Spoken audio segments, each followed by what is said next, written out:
Pregunta de investigación. ¿Qué continuidades y cambios en el tiempo y en el espacio se evidencian en este conjunto de fuentes en torno al eje de indagaciones? La forma en que los grupos en el poder vulneran a las poblaciones minoritarias ha pasado por cambios a lo largo de los dos últimos siglos,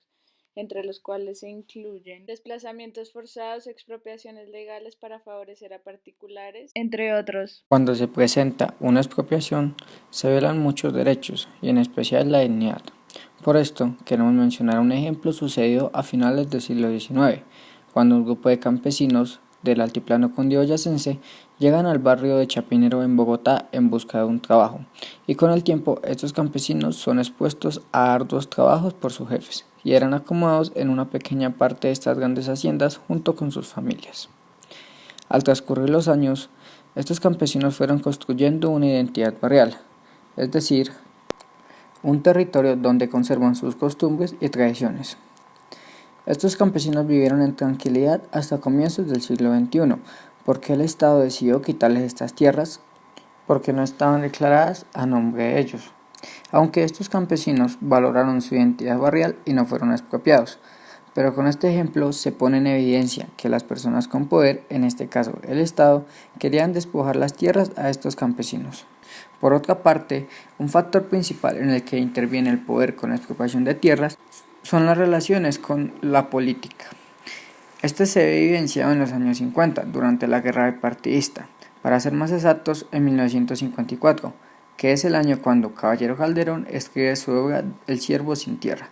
donde su protagonista principal, Siervo, se vuelve conservador por orden de sus patrones.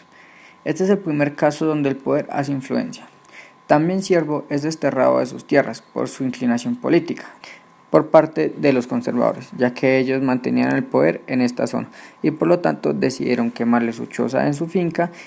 y lo obligaron a huir a otra ciudad. Otro ejemplo de expropiación de carácter político, pero en esta ocasión sin violencia, se puede evidenciar en el relato de Manuel Zapata Olivella, que nos sitúa en la Cartagena de 1990 y que expone uno de los casos de expropiación masiva por parte de particulares y políticos a una minoría vulnerable. En este se narra cómo la población de uno de los barrios de invasión más grandes que ha tenido Colombia fue removida por completo a partir de falsas promesas de mejoras en su calidad de vida. Todo esto para favorecer a particulares con intención de urbanizar una gran porción de terreno ubicada estratégicamente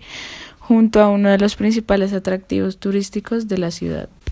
Los habitantes de Chambacú, el barrio del que hablamos, eran de escasos recursos y en su mayoría de raza negra. Fueron desplazados por los políticos de turno con la intención de desarrollar proyectos que según ellos beneficiarían a la comunidad y a los habitantes del barrio. Sin embargo, luego de conseguir sacarlos del terreno que necesitaban, se adueñaron de lo que antes pertenecía a los habitantes del barrio y no dieron a estos últimos nada a cambio. Un relato adicional de desplazamiento por la violencia es el que nos presenta uno de los entrevistados en No Nacimos la Semilla,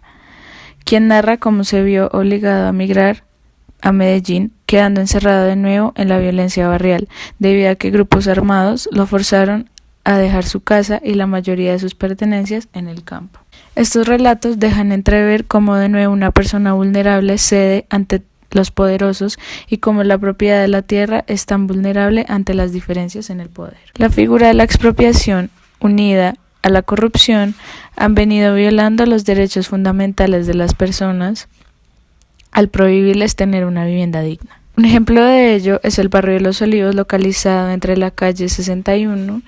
a 63 con carrera primera de Bogotá y que se construyó hacia los años 50. Hace más de 15 años, un agente inmobiliario acudió al vecindario a comprar sus predios y con presiones e inmediaciones de toda índole, estos han ido vendiéndolos a precios irrisorios, pues siendo este barrio estrato 6, sus vecinos los han negociado como predios de estrato 1 y 2. Hay muy pocos habitantes en este barrio que pretenden que compren sus predios a precio justo y que fueron perjudicados en la alcaldía de Gustavo Petro, cuando en el año 2014 declaró de utilidad pública esa zona, ordenando la expropiación cuando estos trataban de venderlos sus predios a construcciones con un precio más alto de lo que el distrito ofrecía por ellos. No muy lejos de esta realidad podemos hablar de la película La estrategia del caracol, en donde se evidencia la desigualdad de clases sociales y la lucha de clase baja para que sus derechos no sean vulnerados. Este filme muestra al público cómo el poder por la riqueza, el poder político y la corrupción en conjunto logran disfrazar la injusticia como justicia honesta, y de cómo la clase política, sobrepasando sus valores éticos, obtienen beneficios a costa de la violación, en este caso de los derechos que como inquilinos tienen en la casa Uribe, de donde son arrendatarios.